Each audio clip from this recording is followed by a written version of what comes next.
இன்றைக்கு பேசிய அதிமுக வேட்பாளர் பாலகிருஷ்ண ரெட்டி அவர்கள் இந்த பட்டா செல்லாத பட்டா என்று சொல்லி வருகிறார்.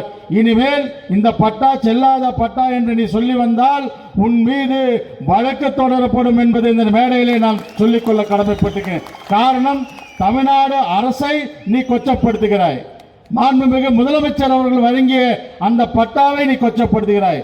மக்களை பொய்யாக சொல்லி மக்களை திசை திருப்ப பார்க்கிறார். எனவே பத்திரமாக இருந்து கொள்.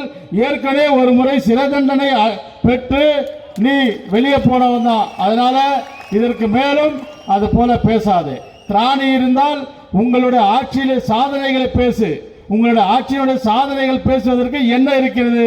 இலவச மிக்சி கொடுத்தீங்க, கிரைண்டர் கொடுத்தீங்க, ஃபேனு கொடுத்தீங்க. ஒரு வீட்டில் கூட இன்றைக்கு அது இல்லை. ஆனால் நம்முடைய மாண்புமிகு கலைஞருடைய ஆட்சி காலத்திலே இலவச அடுப்பு கொடுத்த பெண்கள் எல்லாம் அடுப்பு ஊதி கொண்டிருந்தவர்களுக்கு கேஸ் அடுப்பு கொடுத்து கேஸ் கொடுத்தோம். இன்றைக்கும் அதுதான் இருக்கின்றது. இலவச வண்ண தொலைக்காட்சி பற்றி கொடுத்தோம். இன்றைக்கும் ஒவ்வொரு வீட்டிலும் இருக்கிறது. நாங்கள் ஒரு திட்டம் எடுக்கிறோம் என்று சொன்னால் அந்த திட்டம் அந்த ஆயுட்காலம் முழுவதும் அந்த வீட்டிலே இருக்கும். அதற்காக தான் நாங்கள் திட்டமிடுகின்றோம்.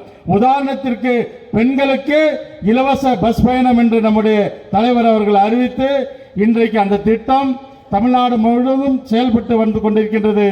ஆனால் மற்ற மாநிலங்கள் எல்லாம் அதை பின்பற்றி இன்றைக்கு இந்தியா முழுவதும் அந்த திட்டம் செயல்படுகின்ற வகையில் இருக்குது என்று சொன்னால் நம்ம மாண்புமிகு முதலமைச்சர் அவர்களுடைய திட்டம் இந்த மாநிலத்தோடு நிற்கவில்லை.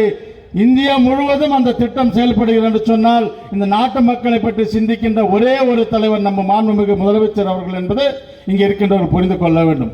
அதே போல காலை உணவு திட்டம், அந்த காலை உணவு திட்டம் என்பது கனடா நாட்டினுடைய பிரதமர் பாராட்டுகிறார், உலகத்திலே இருக்கின்ற தலைவர்கள் பாராட்டுகிறார், ஐநா சபை பாராட்டுகிறது என்று சொன்னால் இது போல ஒரு திட்டம் அதிமுக ஆட்சியிலே நடைபெற்றது என்று சொன்னால் இல்லை. ஆனால் அவர்களுக்கு திட்டங்களை பற்றி சொல்ல, திட்டங்களை பற்றி பேசுவதற்கு எந்த அருகதையும் இல்லாதவர்கள் அதிமுக காரர்கள். அதனால் இங்கே